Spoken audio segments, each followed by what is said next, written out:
kugira ngo abanyamitahe mvamakungu bagwire mu Burundi birakwiye ko leta ishigikira igisata c'abikorera utwabo kuko gisa nk'icibagiwe.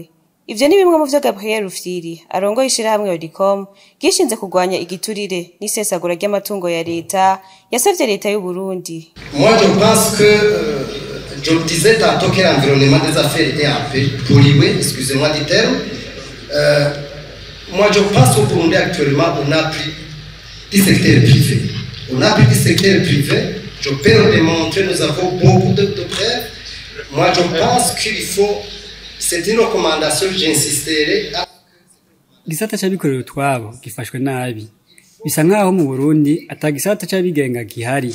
Ndashobora kubisigura. Dufise ivyemezo vyinshi. Nuko abakora mu bisata vya leta, baba abapolisi canke abasoda, zaba intwazangabo n'abandi bareka gukorera mu gisata c'ubudandaji. Ndabizi ko ico gisabo kibangamira bamwe bamwe, ariko kw'isi yose turabona ko umwe wese atekerezwa kurabana n'ico bamushinze. Rero birakwiye ko mu butunzi cyane cyane mu gisata c'abigenga cotosorwa. Icyanyuma kijanye n'uburusho bwo kutariha amakori kuri bamwe bamwe, twasaba ko ubwo burusho bwotangwa hakurikijwe amategeko kuko turabona ko kenshi butangwa butizweko. Les avantages qui sont donnés soit des avantages